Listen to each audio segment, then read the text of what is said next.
Kemi Badenoch has offered to help Labour MPs bring down Keir Starmer. Veteran Labour MP Andy McDonald tells us that the Prime Minister's premiership is hanging by a thread.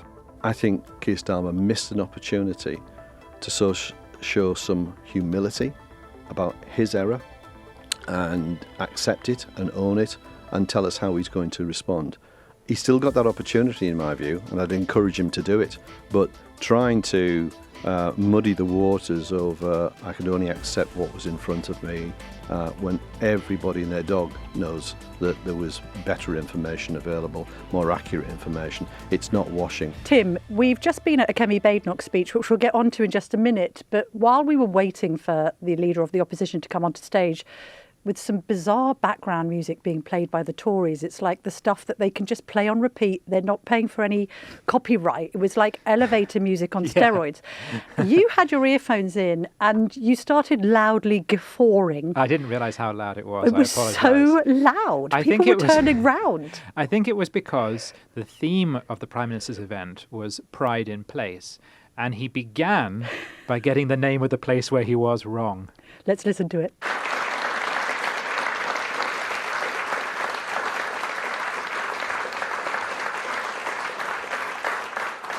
Now, I'm here today in Hastings for similar reasons, because I love this country. Later on in the speech, a car alarm went off. I could have warned him he was in Hastings, and Hastings is so rough that even the sandcastles get burgled. But it wasn't a good sound when you're trying to talk about community cohesion. Also, he had tried to cobble together two different speeches. He had a speech planned about how reform is dividing our country, extremism, yada, yada, yada.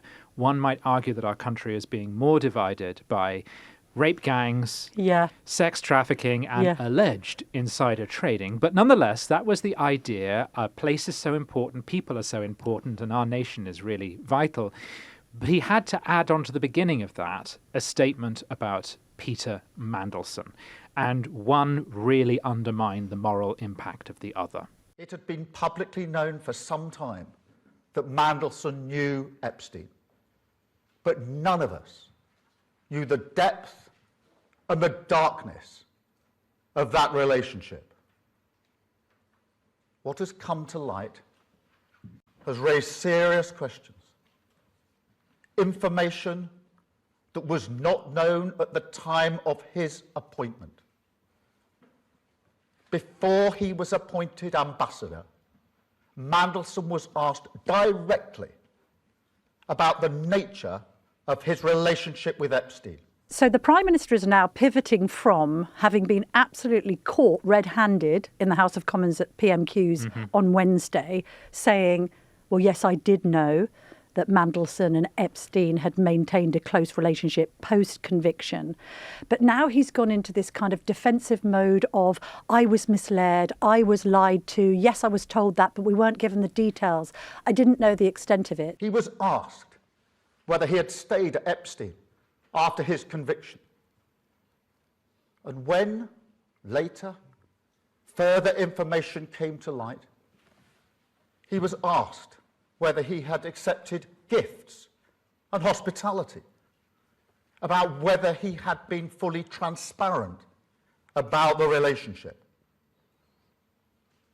The information now available makes clear that the answers he gave were lies. He portrayed Epstein as someone he barely knew. And when that became clear, and it was not true, I sacked him. Such deceit is incompatible with public service. Keir is a victim too. He's a victim too. If you have been affected by Peter Mandelson, please call this number. Yes, Crime Stoppers on 0800. Also, this line, none of us knew the true extent of this. We discussed this earlier in the week. Wes Streeting, well, you think you know someone. No, hang on a minute. I mean, you likened it to the neighbours being surprised about Fred West's behaviour in your sketch, right? People always say that about a serial killer. Don't kept they? themselves to themselves in a lovely garden. Yes, kept on burying, kept on doing a lot of gardening, and suddenly their wife went missing. No, I'm sorry. It was very, very clear, precisely because Peter Mandelson was so well connected within Labour circles. It therefore follows, if you're saying we had to have him because he was indispensable, because he's so well connected, you're also by admission expressing a knowledge in everything that Peter Mandelson represents is connected to. So I'm sorry, but that just doesn't wash. The bit where you guffawed was at the point where Keir Starmer tried to have a go at the Conservatives for not firing Robert Jenrick after he made that pre-conference, I went to Birmingham to have a look at the bin strike and didn't see any white faces. I never thought I would see the day when the Conservative Party would tolerate for months a man who went to Birmingham and said that the city had failed at integration because he didn't see enough white faces. That is a disgrace, and he should have been sacked months ago.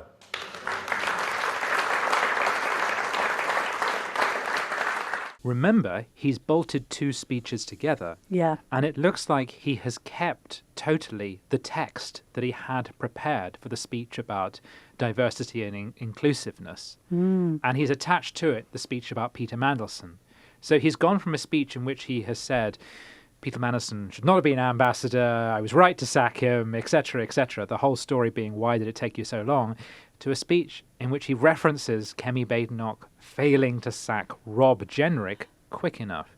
And whatever you think about Jenrick's remarks about white faces in Birmingham, they are not as damning as friendship with a paedophile accused of insider trading. The brass neck of this. I just can't believe it. So he's what he's trying to tell us is, one, I'm a victim too. And second, the Conservatives are just as bad as us. Now, of course, the real audience for this sad little speech in a little room in Hastings with a car alarm going off and a tiny audience and some Union Jack bunting hanging from the walls, that'll be Yvette Cooper's, remember that? She owns lots of it. The real audience for this speech was actually Labour MPs. Yes. Would that explain why the Prime Minister, on a day after his darkest day, when he's fighting for his political life, turns up in a navy blue open neck shirt and a jacket and no tie? That was odd. I mean, I just thought it looked absolutely appalling. It lacked seriousness. He wears those colours because a man looks thinner in dark colours. Well, that's why he dresses all right. that way. We're not fools. Fair enough. We know what's going on. Okay, well, he might be the one person in Westminster who isn't on Ozempic or Mounjaro, and that's fair enough. But sorry, there is a contradiction at the heart of a speech, talking about pride of place and talking about keeping communities together. He can't even keep his party together. Practice what you preach, mate. You've got Labour MPs, one of whom we're going to speak to in just a moment, Andy McDonald, who is not happy with the scandal that's currently engulfing his party of the people, party of the worker, party of clean businesses. We'll get onto that in just a minute. But, I mean, it's extraordinary, really. I say brass neck because are you seriously thinking this is going to be washing with the public, whom, by the way, are fully across the Epstein files? So there's a survey which has suggested that it's had 95% cut through with the British public. They're across the details. If anyone starts insisting this is a Westminster bubble story, no. What we were also waiting for in the last couple of days is, would Labour MPs break surface and criticise the Prime Minister directly? Now they have. I get the impression they're doing so not just because of the scandal itself, but the attempt to limit or restrict the publication of relevant documents to those approved by the Cabinet Secretary. That was so transparently an attempt by Number 10 to limit what the public can see that it seems to have been the straw that broke the camel's back. Yes. And it was very striking that not long after, Barry Gardner Barry once told me in a car back from Question Time to Brent that if Brexit happened, we would no longer see a sheep in the field of England. I said, Barry. The silence of the lambs, Clarice. Barry. What are you? I think I said, what are you saying, Barry? I do like Gardner.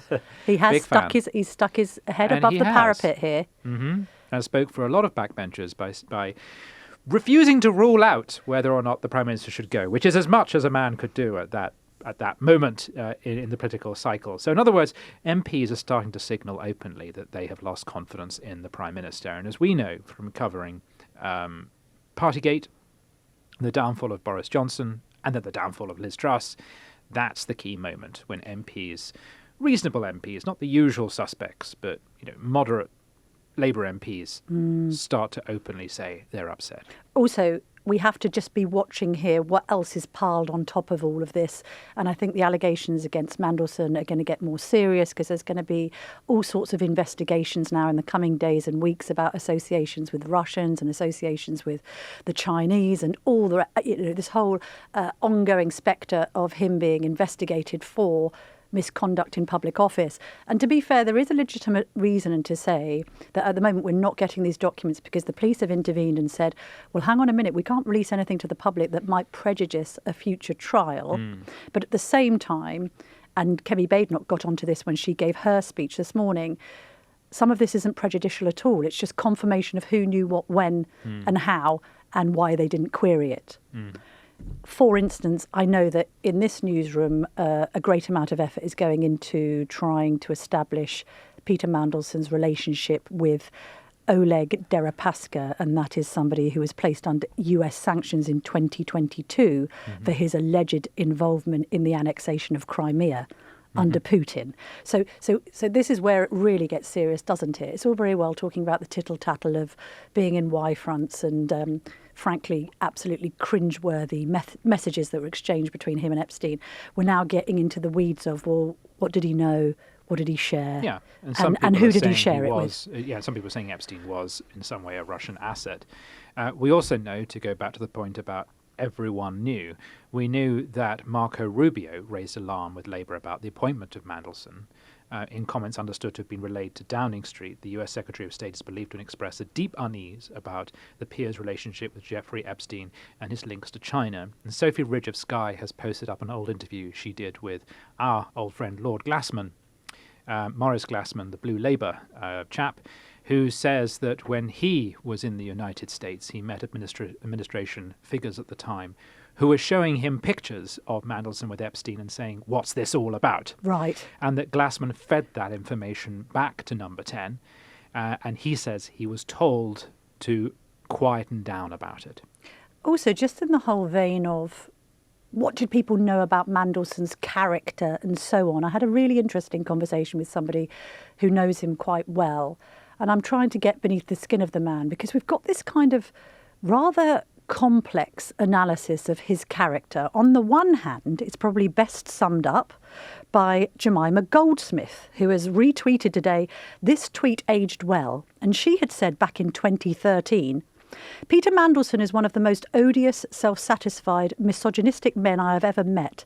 Compellingly, fascinatingly, horrible." And there are quite a lot of anecdotes to suggest his high-handed behaviour. What's the phrase? He kisses up and kicks down. I got a slightly different view of him, of somebody who basically spoke to his more vulnerable side, said that he did have aspects of extreme naivety to his character, that he was very much caught up in the finer things in life, that he could be grandiose because he wanted to be sleeping in the best Egyptian sheets and wearing the nicest silk shirts and sort of attracted, obviously, to Epstein because of his wealth, but also describing him as somebody who was quite touchy-feely and very needy. I was sort of getting this impression of a sort of pantomime dame in some ways. And also that he had this unique skill, obviously, in regard to spinning, PR spinning, and networking within political circles. And the contact pointed out one of the reasons he came unstuck is he thought he could apply those sorts of tactics to the business world. And the business world doesn't operate like that. The business world actually has the capacity to chew up somebody like Peter Mandelson and spit him out. So I just think that just gives a little bit more context to the character that we're dealing with here. And also, for what it's worth, my understanding is that just with Andrew Mountbatten Windsor in mind, and we've had this revelation that Ghislaine Maxwell said, by the way, that photograph of Andrew with his arm around Virginia Roberts Giuffre, who sadly took her own life last year, is genuine. There had been a debate that it wasn't, and that his fingers had been superimposed on the image and all this. Well, she's in an email discussing a photo. She appears to be commenting on a legal matter, and she talks about how, yes, they came to her house. Our photo was taken. Yeah. But if that is referring to the photo, it should be noted that she also says in this document, I do not recall asking for the girl to give him a massage. And she makes no reference to sex between the two. I know, but problematically, it drives a coach and horses through his I was at Pizza Express. I was never there, I was at Pizza in Woking, Express. That's because true. it looks dark in the background, so it suggests that they're there together in the evening. Yes. And Mrs. Giuffre later said that they went to Tramp nightclub, and that's when we get his second alibi. He can't have been at Tramp sweating because he can't sweat, and all the rest of it.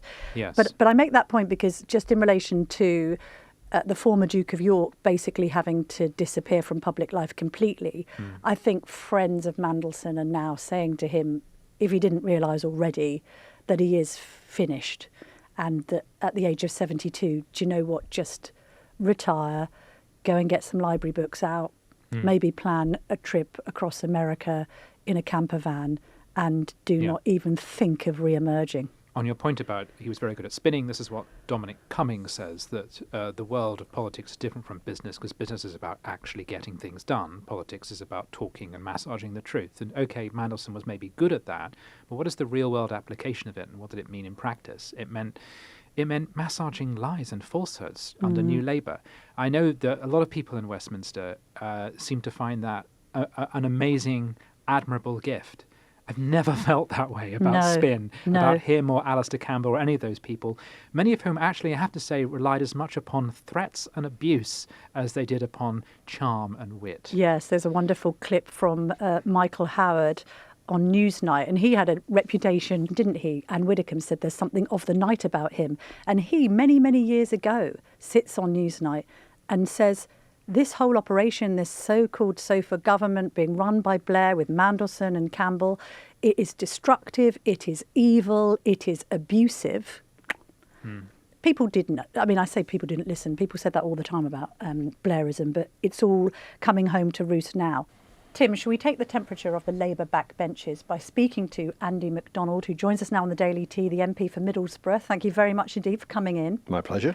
Now, this isn't meant to be a gotcha, but we did think it was interesting to revisit the Labour Party manifesto, which has got this power stance of Keir Starmer saying change. Stop the chaos is mentioned 15 times. To restore this hope, we must first end the Conservative chaos. Only a Labour government can break this cycle and stop the chaos. Highest standards is mentioned 5 times, as one would expect with a Prime Minister that was elected on an integrity card. And stopping violence against women and girls is mentioned 9 times. What do you think now, looking at this manifesto and reflecting on the last 19 months, but specifically, Andy, the last few days? Well, I think we have to accept that this is chaotic. People are shell-shocked by what's happened over the last several days.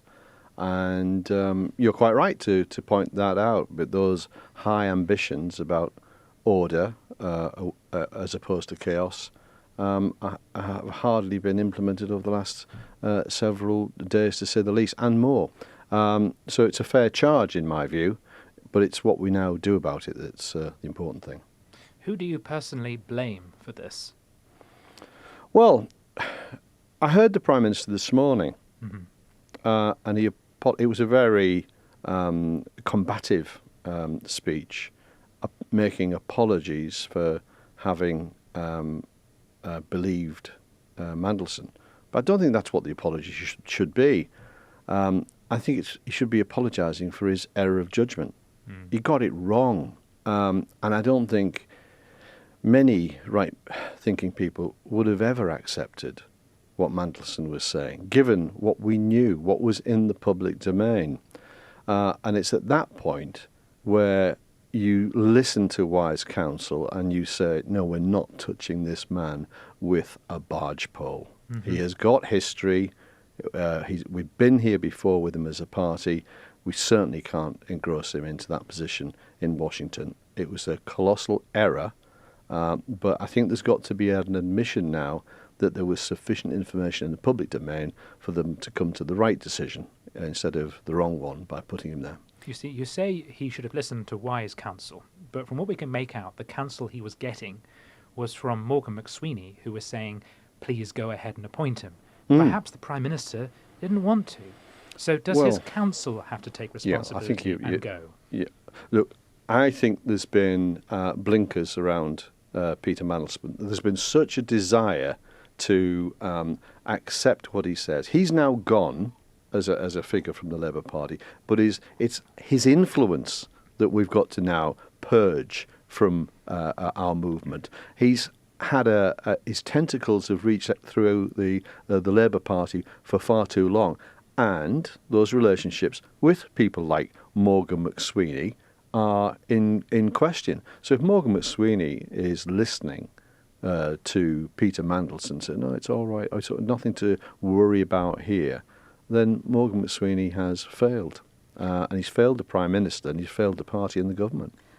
Can we just nail down the credibility of the Prime Minister's claim that he didn't quite know what Peter Mandelson was all about? I mean, we've spent all week giving our Telegraph insider view on how we perceive Mandelson and his history of being associated with scandal. But can you just let us in on what is the Labour insider view on him across the party? I mean, obviously know of his associations with the Blairite factions, but I don't find it credible that the PM didn't know precisely what Mandelson was all about. Well, I think it's universal across the Parliamentary Labour Party that people are just aghast and cannot understand how it could be that they didn't take full recognizance of the evidence in front of them. And it's quite surprising now how many people are openly distancing themselves from Peter Mandelson. Well, I've tried to put a lot of distance between myself and Peter Mandelson for many, many years. Just explain that. Why, Andy? I mean, what was your relationship with him like? Well, I've always found him to be utterly poisonous. His interests are more geared towards oligarchs, financiers and royalty. He lived in a very rarefied atmosphere of privilege and wealth. He was always seduced by that. How that is supposed to be consistent with the values of the Labour Party and the Labour movement just flabbergasted me. That is not who we are. It's not why we come into politics, to be in the service of people like Jeffrey Epstein and furthering his interests. We're here for the ordinary people of this country. Our job is to concentrate on uplifting their living standards and their lived experiences, not feathering the nests of rentiers and financiers across the globe, which seems to be where Peter Mandelson is attracted to. And of course, then that has massive influence on government policy. He's had far too much say in the politics of the Labour Party and the policies of the Labour Party. Now is the moment. We have got to make that break. And I ask myself, are the people who are currently in leadership capable of recognising that and capable of doing something about it? Because what it says on there, change, the obsession was about changing the Labour Party. And I know Keir well. I like Keir. I served in a shadow cabinet with him. But I would say to him, who gave you the right to change 100 years of history? We are a broad church, and that broad church has served us well. And there was a Mandelsonian determination to narrow down the Labour Party so that it was, so they thought it was credible to get elected, but it's unrecognisable. Let's be honest about why we were elected. And it's because of the collapse of the Conservative Party. In your introduction, you set out from the manifesto that recital of the chaos that they put us through, of the austerity and the rest of it. Absolutely disastrous 14 years. And my goodness, did we want to break from that? But have we made that change? And it's that obsession with narrowing this offer down has got us into the difficulties that we're experiencing today. It's so interesting to note that at PMQs, when he was asked directly about Morgan McSweeney, the Prime Minister referenced his role in changing the Labour Party. It does often feel like Keir Starmer talks more about his success at doing that than he does about his successes in governing the country. Absolutely. And it seems to be so detached from reality. This obsession with that concept of changing the Labour Party. And it's so infected the body of the Labour Party itself, where you're having people who were expelled and excluded for liking a tweet. Faiza Shaheen, Stanley, was it Woodford? Ian Duncan. Ian Duncan Smith, yes. Fantastic candidate. Oh, we don't want her. She's much more aligned with very much left of centre politics. So we'll remove her from even standing. And that's been done consistently to members, to councillors, and this control freakery that's beset the Labour Party has got us into the mess we are in today. So there needs to be a wake-up call and a change. Having said that, he could be credited with cleaning up the Labour Party after the Corbyn years. Well, Come honestly, on, the whole party's mired in anti-Semitism. Well, I absolutely object to that. I object to that because Peter Mandelson was the heart. I stood. Let me answer the question on this because you're grimacing. Well, there was a number of parliamentary inquiries, and there was, an independent report, which unfortunately Camilla, found I stood on a platform anti-Semitic. in Trafalgar Square and called for peace between Israelis and Palestinians so that they could live in peaceful liberty. And I was absolutely hammered for that. I was suspended. Peter Mandelson weighed in, enjoyed himself immensely, and said Keir Starmer was right to put me outside the tent. And after 4.5 hellish months, I was found not to have brought the Labour Party into disrepute and restored. And I remember that well. And that's the sort of opportunism that Peter Mandelson indulged himself in. Yeah, but Jeremy Corbyn's career came to a crashing halt and demise in 2019. He was beaten by Boris Johnson.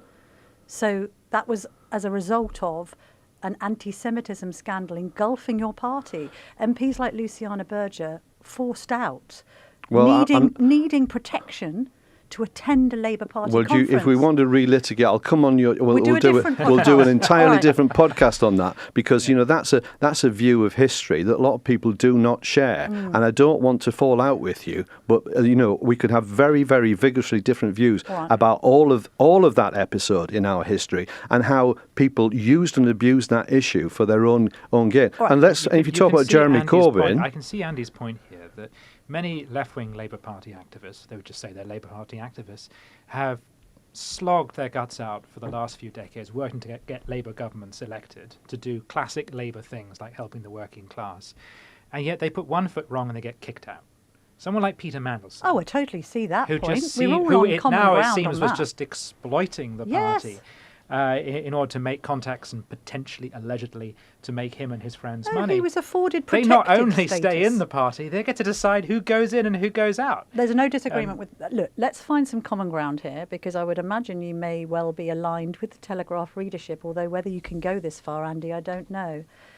Asked, should Keir Starmer resign? Yes, 91%. No, 9%. What do you think?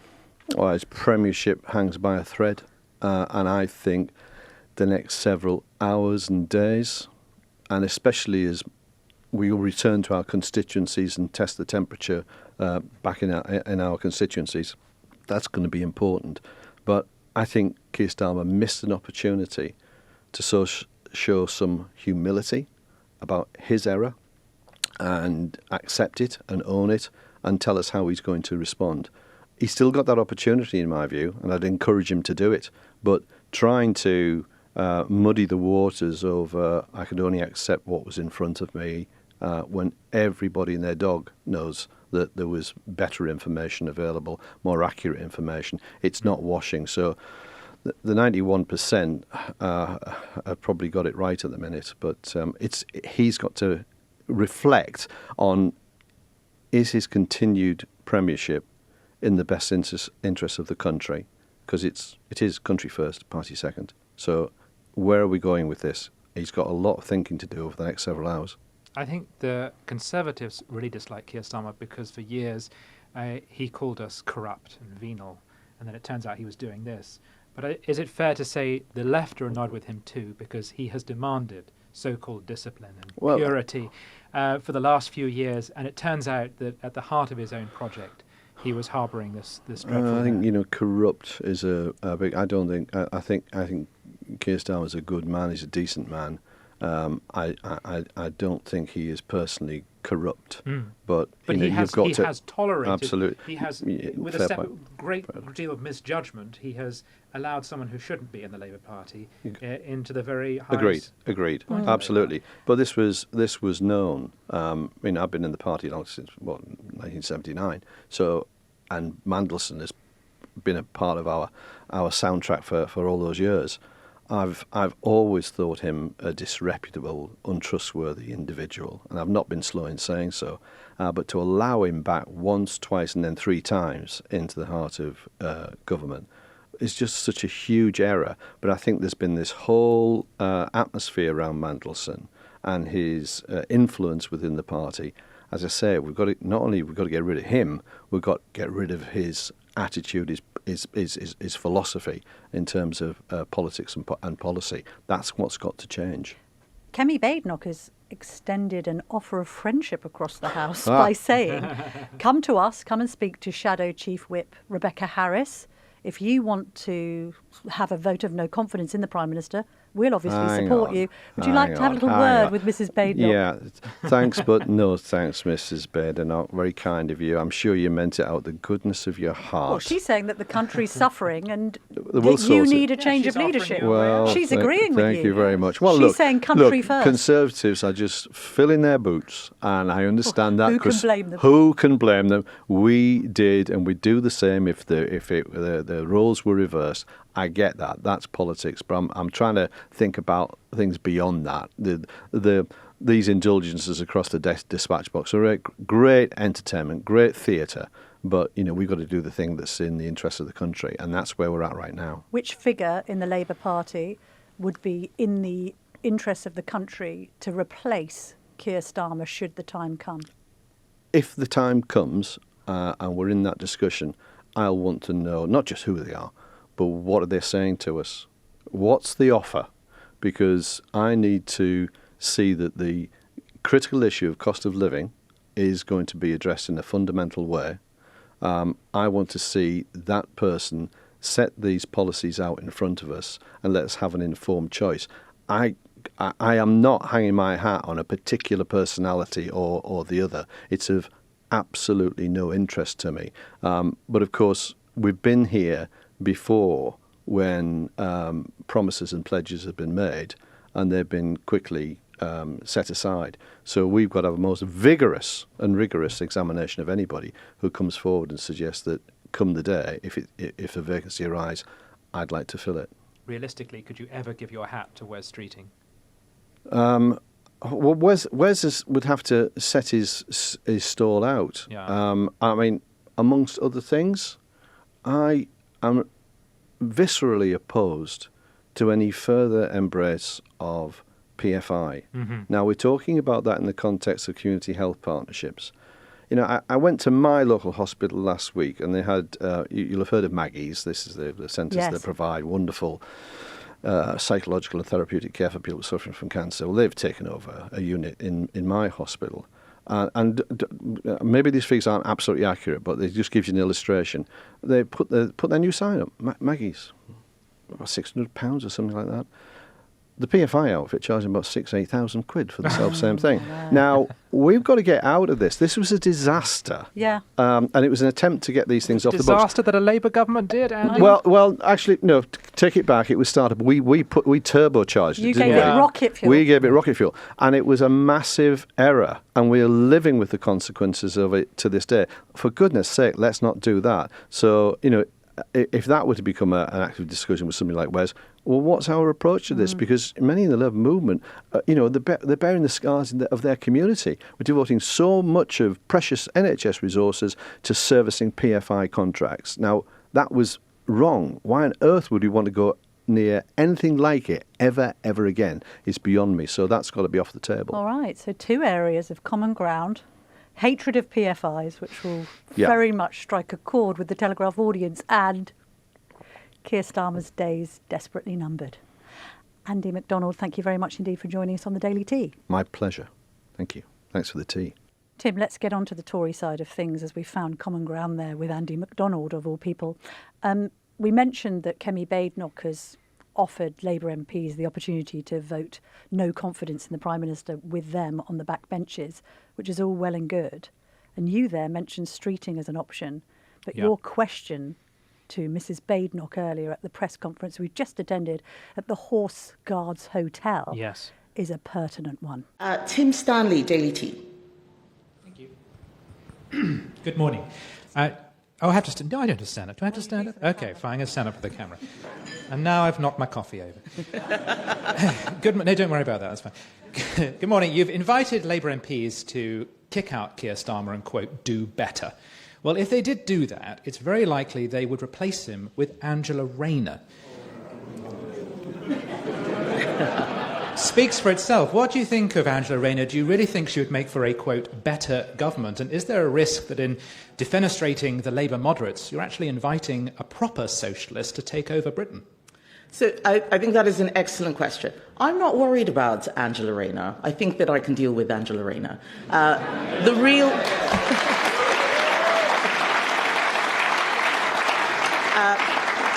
But you've hit upon something that is crucial. It doesn't matter who they change leader to, it's still going to be a Labour person. What we need them to look at is the mistakes that they've been making and how they can fix that. Whoever it is that they pick has to acknowledge that a lot of mistakes have been made. The country is not crying out for socialism. The country is crying out for competence and fixing the economy, putting money in people's pockets. Businesses are crying out for relief. They want the government to get the boot off their necks. It is not a coincidence that Labour MPs can't get into pubs and hairdressers at the moment. That is not because they're crying out for more socialism. What we want to see is them putting the British people back at the forefront of their minds. They're not thinking about any of the people out there right now. They're just thinking about themselves. So let's stop talking about Angela Rayner or West Streeting. Let's start talking about the people out there. That's what I'm worried about. I sounded really bossy in that, by the way, because I was saying for you to stand up, but I was only doing it because Will and John were saying stand up so you could be seen for the video. I forgot there was a camera, and when I stood up, my phone fell out of my lap and landed onto my coffee cup. But don't worry, there was very little coffee in it, so there was no spillage on those beautiful antique carpets at the lovely Horse Guards Hotel in London.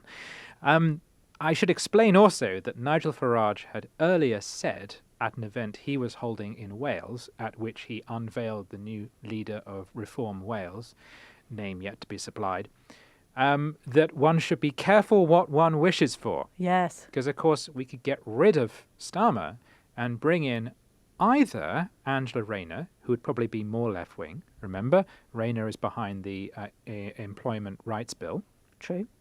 Or, actually, we could get someone like Wes Streeting, who we mentioned in our discussion with Andy, who I suspect would be better than Starmer. Yes. And do they want to have an opponent that's better than Starmer? Yes. Not least at the dispatch box.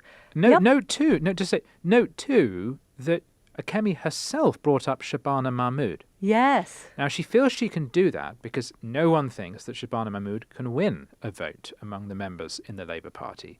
Therefore, it's a sort of tactical play to say, I quite like Shabana, because that signals to Labour that I think she's really right-wing. So therefore, Labour will be less likely to vote for someone known as the Tories' favourite Labour minister.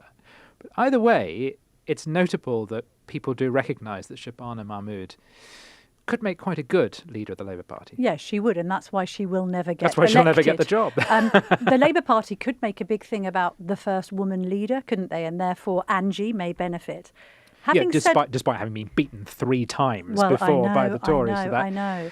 But also, I just can't comprehend a situation where Labour are going to be able to sell to the country the idea that a scandal-hit Prime Minister who's been removed from office should be replaced by somebody herself involved in a massive tax scandal. I think we all need to calm down.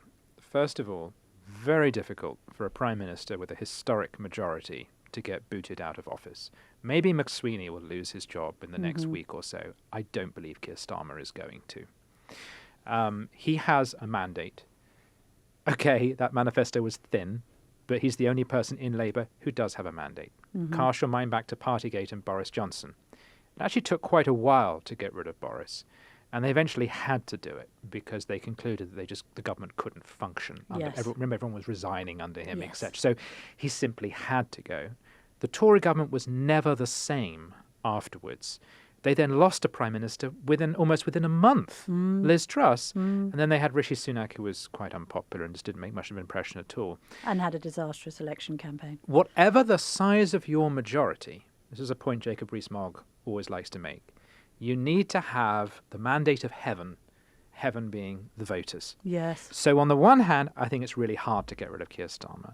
On the other hand, if you did get rid of Keir Starmer, whoever you replaced him with would have a difficult time because the public will say, we didn't vote for you. Having said all of that, I do think both Wes Streeting and Angela Rayner, for very different reasons, are infinitely better candidates for Prime Minister than Keir Starmer, of which I truly believe Angela Rayner would be the stronger. Good grief. She might be able to attract some Green voters back. It would be a more traditional Labour offering, and also she's just compelling as a But are you saying personality. better for the Labour Party or better for the country? Or both? It is a gamble. But if I was a Labour MP, as I say, recognising that historically it leaves you in a tricky position, I still think I personally would take the gamble on one of those two because they are just so much better at politics than Keir Starmer. Maybe Starmer survives until the May elections, and if they are catastrophic, then kind of by implication he loses his mandate, or his mandate is diluted somewhat. It's like, well, nobody wants you, just please go. So that could be the crunch point, maybe.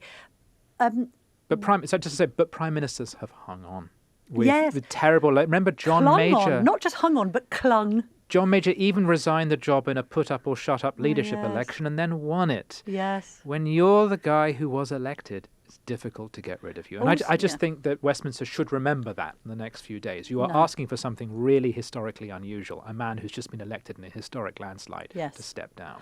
Now, to finish, after you had asked your question of Kemi Badenoch, I sat down with her for a couple of minutes and I just wanted to try and get under the skin of this extraordinary PMQs that we discussed on yesterday's Daily Tea, because she's the one staring into the whites of his eyes. I just wanted to get an impression of how he seemed in the House of Commons yesterday. Kemi Badenoch, an extraordinary day in the House of Commons yesterday. On the Daily Tea, Tim and I discussed it as the PM's darkest day. Footage has emerged showing him visibly shaking at the dispatch box. He's been bullish in his speech this morning, but what can you tell us about his state of mind? How did he actually seem up close and personal yesterday? It was quite a gobsmacking moment. Really, really shocking when he confessed that he knew about the depth of the relationship that Peter Mandelson had with Epstein even after the criminal conviction. And you're right, he was shaking. He looked like someone who had been cornered, and he could tell that his MPs were not behind him. I could see them. They all looked sick listening to the things that he was saying. He knew that the information would inevitably come out because his MPs were not going to support him in a cover-up. And I think that's what you witnessed, a man boxed into a corner. What is amazing is that this morning, he's actually come out saying, well, actually, I didn't mean to say that. I meant something else. Peter Mandelson lied to me. Even now, he's still pretending that he is the victim in all this, and we should not feel sorry for him. How would your offer of leaning across to Labour MPs and offering to support a vote of no confidence work in practice? So we're not being governed right now. I think even Labour MPs can see that. We have different politics, but government has ground to a halt. Everything has stopped working. You know, today we had a ridiculous case of a police officer's spine being broken and people being let off. And no one's looking at it because they're all busy checking their emails, who's implicated in the Mandelson files and so on. And I know that there must be Labour MPs thinking we have to do the right thing for our country. Yesterday, many of them forced their government to release the files, supporting our motion. This wouldn't have happened if Conservatives hadn't forced the motion. So what I'm saying to them is, if you think this isn't working anymore, you know, Starmer is gone. It's a matter of when, not if. He's gone. Come and talk to our whips and let's see what we can do to get a better government in place. Labour have a huge majority. They will be in power till 2029. Most of those MPs will never vote for an election because they know they'll lose. But surely we can do better than this. history is littered with political scandals involving all parties. I'm thinking back to Profumo, Cash for Questions, Expenses, Partygate. How do you think this ranks on the sleazometer? This is number one. What's happened with Mandelson is someone at the heart of government, very senior position, forwarding market-sensitive information to a man who we now know was a convicted paedophile. There's all sorts of murky stuff coming out in those files. There are even allegations, the Polish authorities are saying that Epstein might have been a Russian asset. I think that's very serious. I mean, Profumo didn't know what Christine Keeler had been up to. This is very, very serious. There's so many files, so many names implicated. I think it'll take a while for us to get to the bottom of it. And that's why I'm happy the police have opened an investigation. Therefore, leave aside vote of no confidence. This is a resignation offence for the Prime Minister. Someone should lose their job. He appointed Peter Mandelson, despite the advice saying this man is not appointable. He appointed Peter Mandelson. And if he's saying he didn't see that advice, then Morgan McSweeney must have seen the advice. At least one of them should go. Well, Prime Ministers decide, advisers advise. It's not going to be enough to just defenestrate McSweeney. Shouldn't the Prime Minister now be announcing this week, today, tomorrow, at the weekend, his resignation? Well, this is why I have said to Labour MPs, if you want to do something about it, you know where our whip's office is. Kemi Badenoch, thank you very much indeed. Thank you. She's saying there that she thinks this is the number one political scandal of modern times. Mm-hmm. Is she my overstated memories are short. for an individual Prime Minister? If we think about Cash for Questions and Major, or Partygate and Boris Johnson, or market implosion and Liz Truss, Blair and the Iraq War. Yes. I mean, this is a proper scandal, isn't it? It is. It is, and I think it's morally more problematic than Boris Johnson. Yeah, it's got a paedophile involved in it. It's got a paedophile involved, and it's got alleged insider trading. And Boris Johnson, I know this is an unpopular view, he really, in my opinion, did just drink some bad wine and eat some cake. Yeah. And I've never quite understood why the public was so exercised about it, No. except that he was imposing rules upon us that, okay, he didn't follow, but he shouldn't have imposed them, No. and he didn't really agree with them. But in this case, this is about facilitating access of power of a very duplicitous and greedy person, about whom we all suspect much, much more is going to come out. I bet Boris Johnson's quite enjoying all this. Well, we know Gordon Brown is. Yes, indeed. Right, we'll If be Gordon back. Brown could laugh, he would be laughing. He would. We'll be back tomorrow, 5 p.m. If you're enjoying our journalism, why not sign up to From the Editor, our free email newsletter? Start your day with the latest news and opinion, plus our bite-sized puzzles. Scan the QR code to sign up free today.